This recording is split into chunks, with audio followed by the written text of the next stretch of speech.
Hi, this is Justin Coletta. You may know me from Sonic Scoop, but today I am with Plugin Alliance, and I have a special guest on. We're talking to Mick Schultz, and we're talking to Mick in honor of a new unfiltered audio plugin that's coming out called Basement. We're going to be talking about a whole bunch of stuff. I know Mick is a huge fan of the unfiltered audio plugins, but I want to get a sense for his process, his workflow, and also his career trajectory. Mick, thanks for joining us today. Thanks for having me. This guy started off as a beat maker working in, bedroom studios, somewhat humble origins. We see him in a super sexy studio right now that he's built out in recent years, but he started out in a way that a lot of us do. But he's since gone on to work with artists like Rihanna, Kelly Clarkson, Jeremiah. He's had, guest vocalists like Ludacris and 50 Cent on albums he's produced. So really just tremendous body of work he's already putting out there. Really prolific producer and songwriter with some really major artists, particularly in, I guess you'd say, a lot of hip hop and R&B and kind of electronic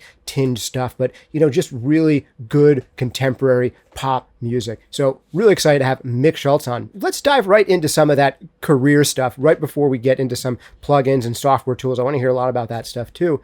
But to my understanding, you kind of started out, like a lot of people do, making beats, making tracks, trying to link up with artists, but now you're really known as a producer and a songwriter with artists. How did you make that leap? How does one go from beat maker, learning audio, to producing artists who most people have heard of? Well, it's for me, it was a really natural, fluid process because my ultimate goal was always to work with artists in person. I always wanted to kind of be involved in the whole process of a song and not just making beats. But when I was a kid, in my parents' basement, that was my thing, making beats. I was listening to records, trying to just figure out how they made them, and I would try to copy it and learn, one after another, day after day doing that. I think the real, not to say making beats is not producing, because that is a big piece of it. Getting involved in person with the artist and helping kind of shape the song, record the vocals, and see that process through, I think really helped me grow as a producer, being able to take a song from 0 to 100. Yeah. Can you give us a glimpse into what that looks like working with an artist? Imagine a Jeremiah or Rihanna coming in, and you're going to be working on a track from the ground up.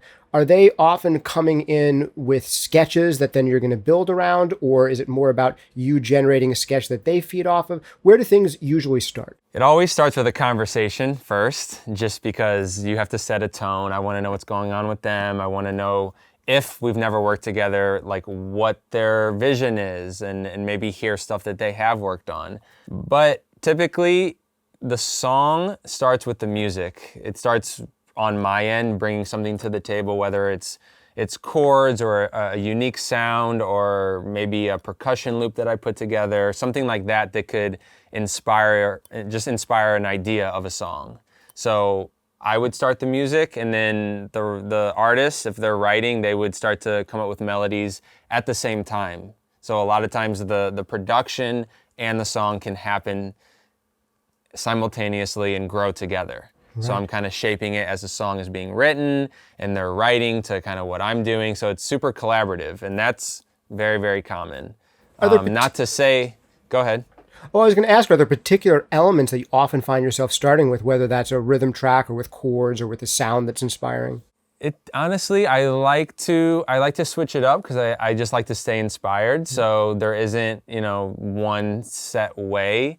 I'm really inspired by just unique sounds in general. So for me, it's not, the melody is very important, the chord progression is very important, but I always like to focus on bringing a unique sound to the table. So, for example, if I know I have an artist coming in 2 days, and they're let's just say they're doing something pop, they want something modern, I'll put together just sounds that I feel could fit them, not melodies. I won't write any chord progressions. I'll just design some sounds, whether I'm using plugins or recording some analog gear or something like that. And then when we start the session, I'll have sounds ready I could pull up and start playing ideas to them. So it's kind of like I'm skipping that sound design step so I can get right into writing the melodies and the chords for the artist. Right. Yeah, absolutely. It's such an important part of modern production is creating the aesthetic, creating the vibe, creating the sound from scratch. So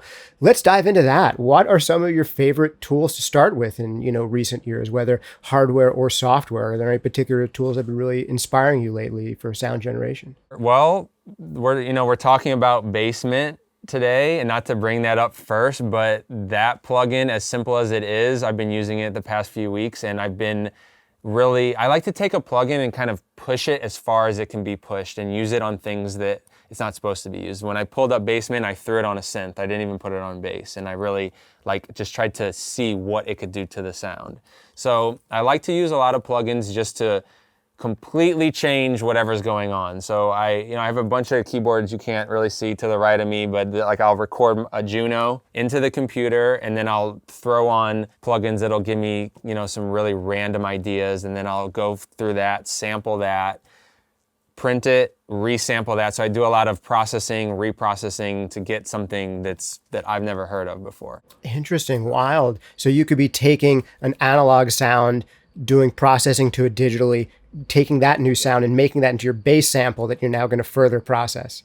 Exactly. That's pretty wild. I'll take a Juno. I'll just for a quick example, I could record just the C note of a Juno. I'll record just the C note. Then once I have that audio, I'll start adding plugins, EQs, distortion, maybe some weird delays, even set at 100%. So now I have this whole new thing.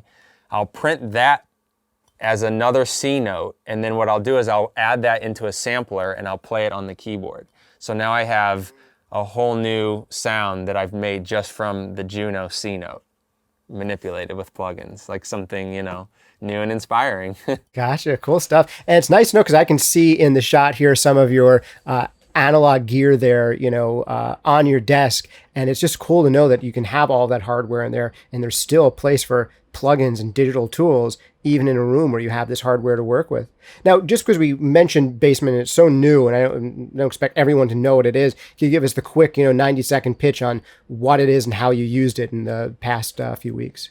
Sure. So Basement, basically, you can add lower harmonics to your sound. You can add treble. It also removes mid-range. It really helps shape the low end. If you think of an R bass plugin, but even more dynamic with more features. Right. Subharmonic generation and also kind of upper harmonic generation. And there's some mid-shaping capability in there too. And I know this was a natural fit. We wanted to do this interview for Plugin Alliance because we knew you were a fan of the unfiltered audio stuff to begin with.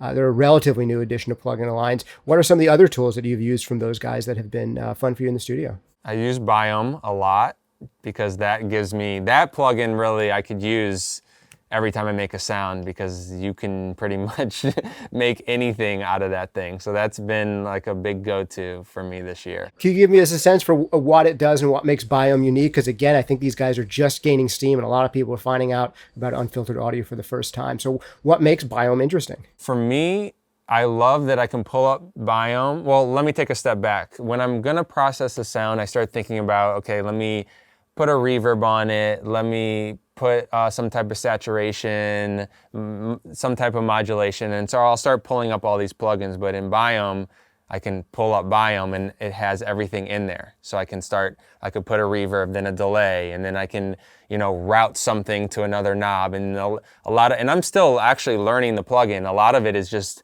doing some random things and just getting a result that is completely unexpected. So it has an infinite amount of processing from distortion and delay and all types of cool things all in there.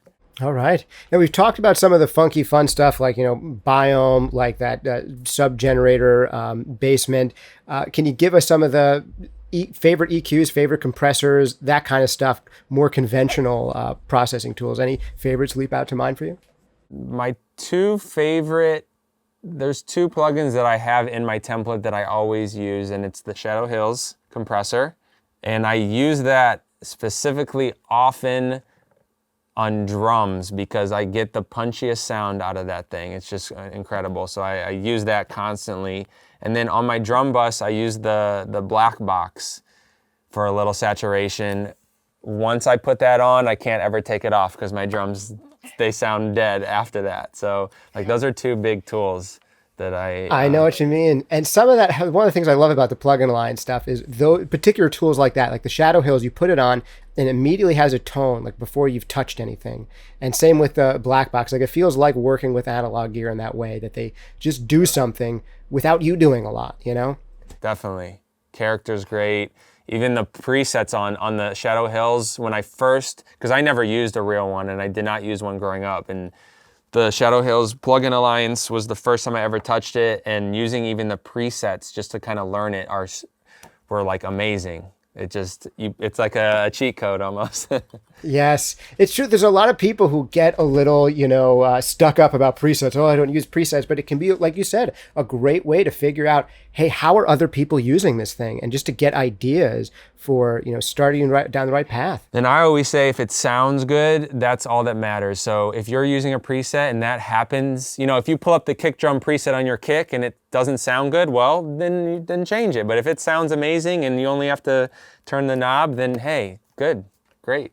People look down their noses too much at cheating. Come on, because if you can cheat and get away with it, I mean, that's fantastic, right? In music and art. The goal is to make a great song. It's just make a great song, So totally. Whatever is going to get you there. Well, that's what I'm saying. If you're cheating in the spirit of making great art, then everybody wins. So the presets are there to be used, I do believe. So I agree. All right. Well, thanks for your patience with us and your time for us today. It's been super exciting to talk to you, hear a little bit about your process. If you want to check out some of the tools that Mick has been talking about today, like the Shadow Hills compressor and the black box, and the Basement, this subharmonic generator from Plugin Alliance, or the Biome synth from Unfiltered Audio, check them out at plugin-alliance.com, where you can try out those or anything else they make for free. If you get the mega subscription bundle, you'll just have access to all of that stuff immediately. So it's probably one of the best steals in the plugin world out there. Totally feels like cheating to have the mega bundle, and totally feels like cheating to be able to pick the brains of guys like Mick Schultz. Mick, thanks so much for joining us. Before we let you go for today, what are the best places for people to find out more about you and follow your work and what you're doing? The famous Instagram. It's Mick Schultz. That's probably the best place. That's where I'm the most active, and I have my website links and everything on there. So good stuff. All right, Mick Schultz, thank you so much for joining us. Unfiltered Audio, thank you guys for putting out great plugins, and thank you guys for hanging out with us. This has been Justin Coletti of Sonic Scoop with Plugin Alliance today. See you next time.